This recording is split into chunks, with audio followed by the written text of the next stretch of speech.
Thank you very much for joining us today for our presentation about IoT devices. This is Marco Preuss.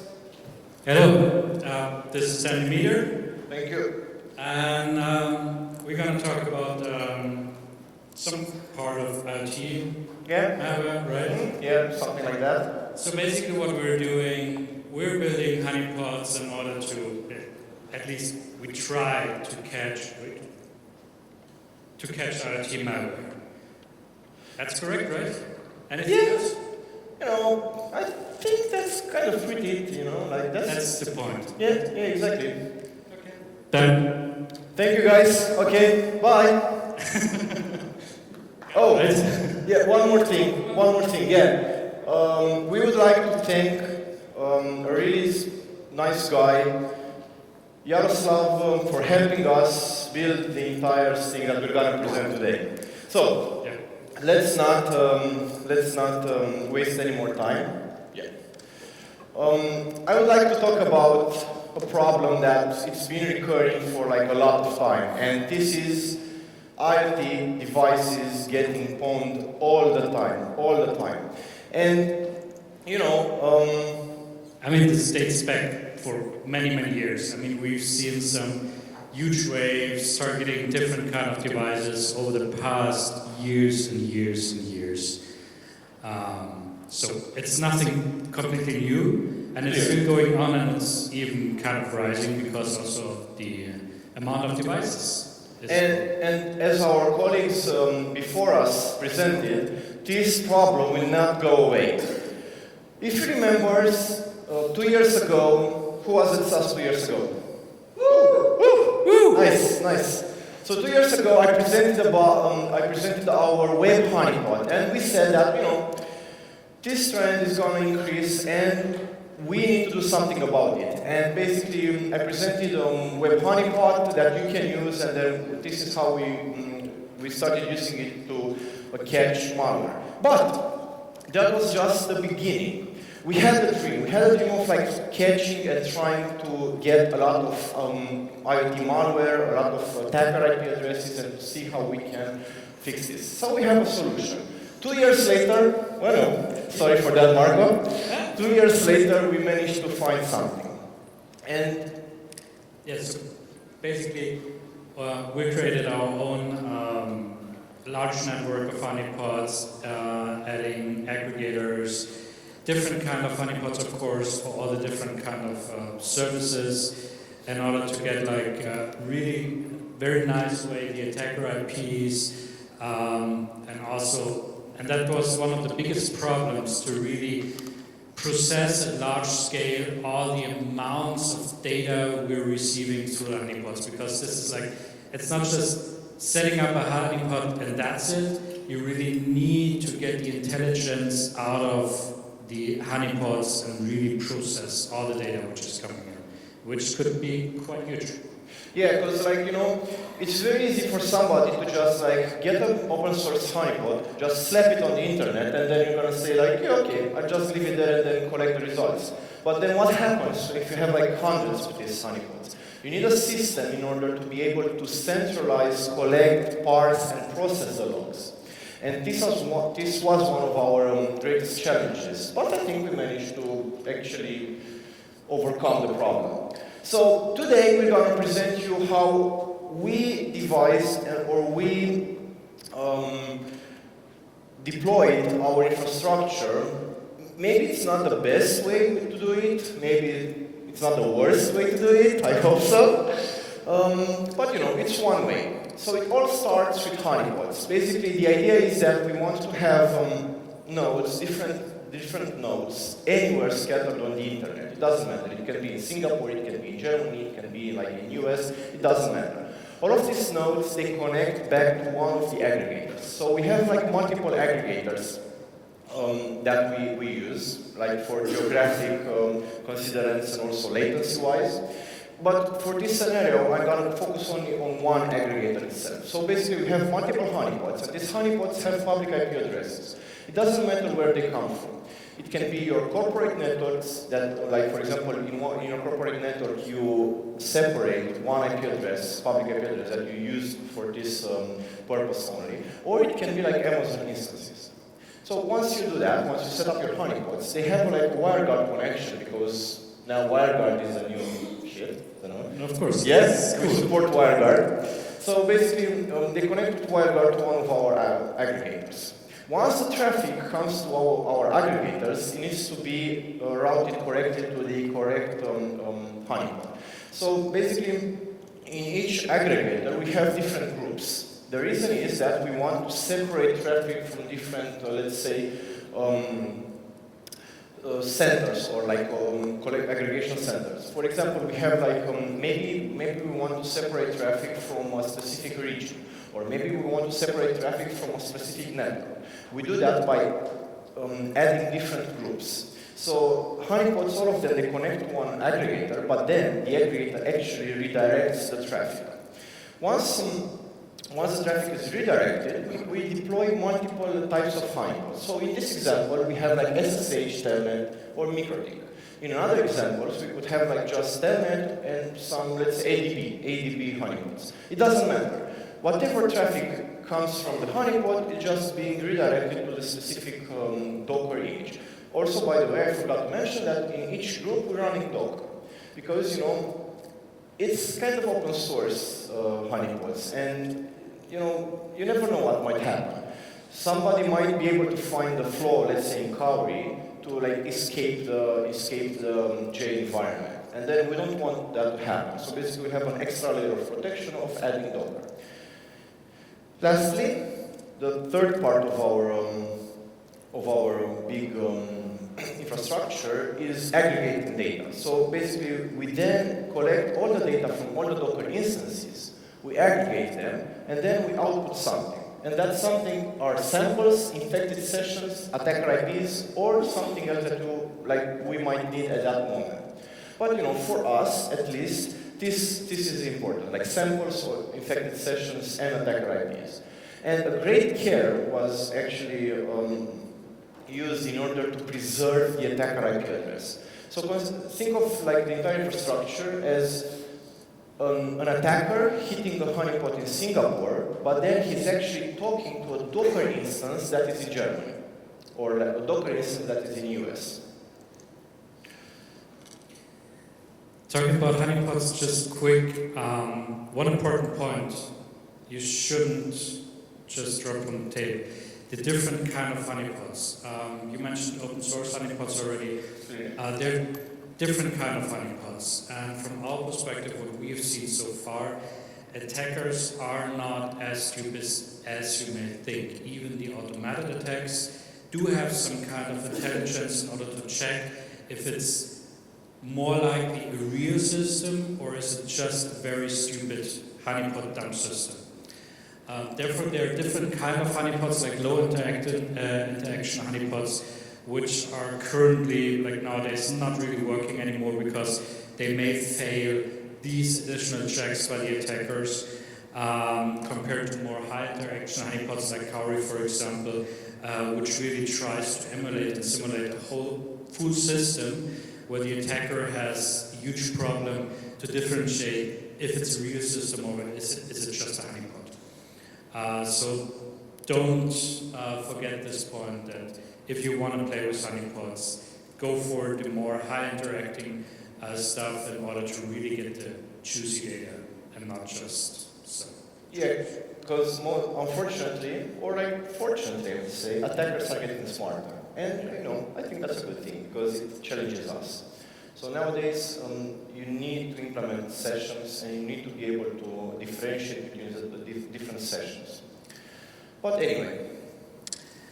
So we already mentioned we have quite some collection of different honeypots we're running. So for SSH and Telnet, it's not a vanilla Cowrie. We adjusted the base of that to our needs. We have the web honeypot, which Dan already presented 2 years ago.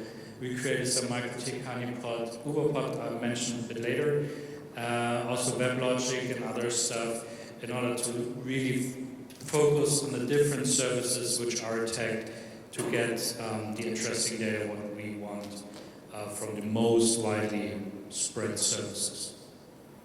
So, having all this infrastructure, let's say some statistics about our honeypot. Statistics, yeah.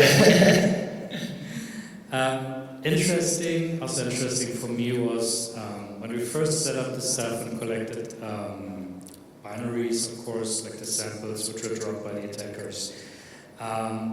It's a huge different collection of architectures which are attacked, which is quite interesting. So we also try to randomize this to emulate as much different systems as possible, to not just show like some very specific kind of device, but to have a huge diversity in order to get all different kind of device attacks which are possible.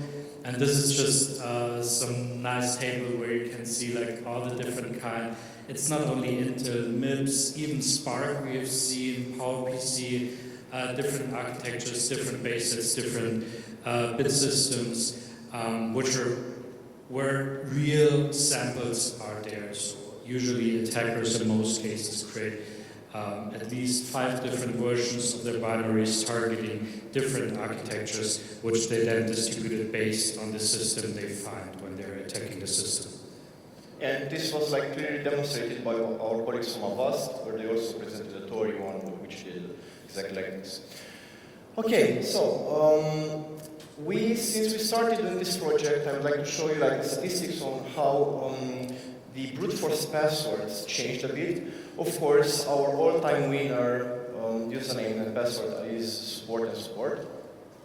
But you know, they changed a bit. Like you can see, for example, in Q3 we had like this root default, and then like this one, those are pretty constant. But then like the other places, like the 5 to 7 places are actually changing a bit. So also this means that attackers are actually changing, they're adapting their techniques in order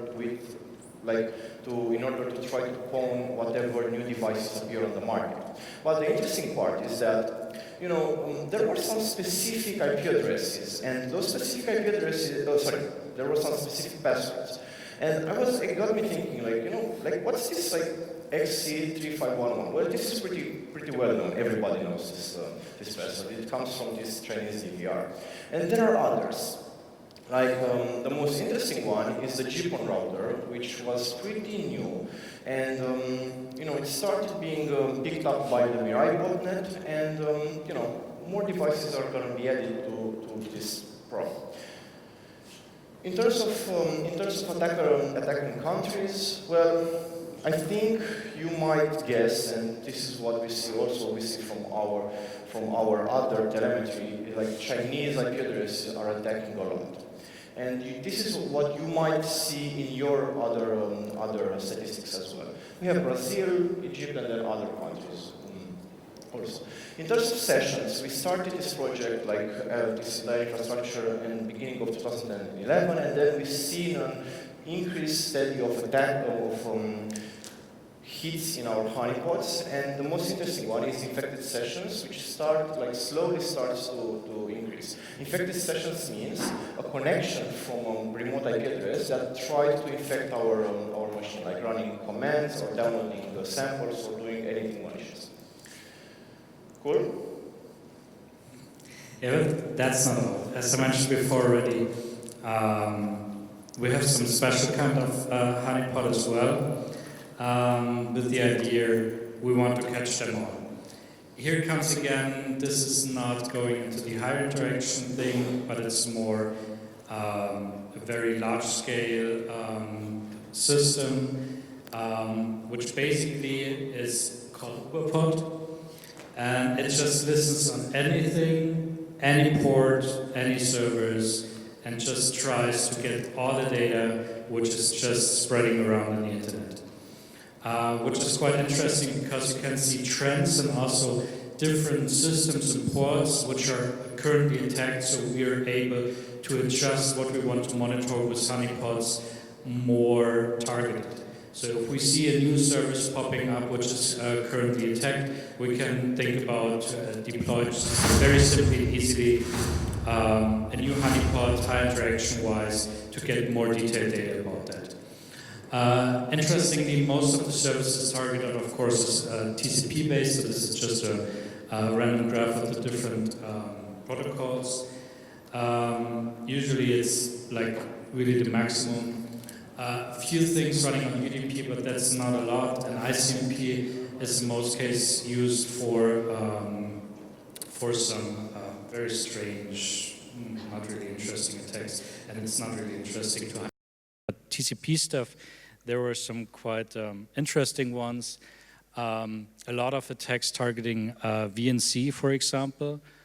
SMB, of course, still, we also had some honeypots running on that, collecting a lot of PE samples, but that's mostly quite old stuff, not really interesting. SSH and Telnet, of course, and very interesting. What I think, that's also the reason why we created this honeypot. Also, MikroTik, Winbox popped up. So that was one example why we thought, okay, let's create a specific honeypot for that service because this looks interesting for us, so we need to have a deeper look at that. Cool. So, okay, you might say, Dan, this is pretty interesting, and then like what happens next? The idea is that we want to add more honeypots to our infrastructure. We want to be able to mix and match, because I think we've seen like this is the sweet spot. Like if you have, let's say, 10 services, like vulnerable services on one honeypot, one public IP address, attackers eventually will actually be able to find out that, you know, like they will mark that IP address as a honeypot, because you can never have like, sometimes you do, but like it's improbable to have like these 10 or like 20 vulnerable services. So the idea is to add more honeypots and to mix and match them. Well, we have another plan for the future, and this is a question for you. We have some telemetry, we have some visibility, but we don't have enough. And there is never enough. Yeah, exactly. It's never enough. And if you are like an ISP, or if you have spare public IP addresses, and if you want to set up honeypot, or if you want to set up honeypots just for fun, please get in touch with us. Because the idea is that we can, what we're looking for is multiple or like other ways where other networks where attackers are scanning for vulnerabilities, and this must be very useful for you as an ISP or for you as a company, because you want to be notified whenever somebody scans your entire range.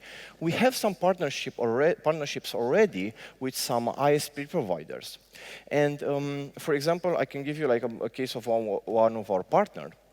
Basically, they have like a really huge network, and they don't have the capability of like filtering all the content or like actually looking at the traffic, because in order to filter for attacks, you actually need to look at the traffic. Well, the problem is there are laws in place. You cannot look at client's traffic, and also because you have like a huge amount of data, maybe sometimes it's impossible. Of course, you can like sequentiate, you can slice the 1% of the data, and then you can analyze. Yeah, there are ways, but maybe sometimes the approach is easier. Like just deploy this. You deploy a node in your network. You redirect all the traffic from your unused IP addresses or maybe unused ports to this node, and then this node it gets connected to our infrastructure through WireGuard, as we presented before, and then you just redirect whatever traffic you want to redirect to our honeypots. We don't need to have root access, and you just set up the box, you set up WireGuard, and basically what we give you in exchange, we give you we can give you like API, real-time API for attackers, almost real-time API. Most common attack ports, username, passwords, samples, or everything else that you might want. So basically that's up on discussion. It's honeypot as a service. Yeah, literally it's a honeypot as a service. Okay, if you're interested, just talk with us if you want to get more details. It was just a very brief presentation about a few things. Just talk to us. We're going to be here. Like you can follow us on Twitter. And thank you very much for coming today. And thank you very much for listening to our presentation. Thanks.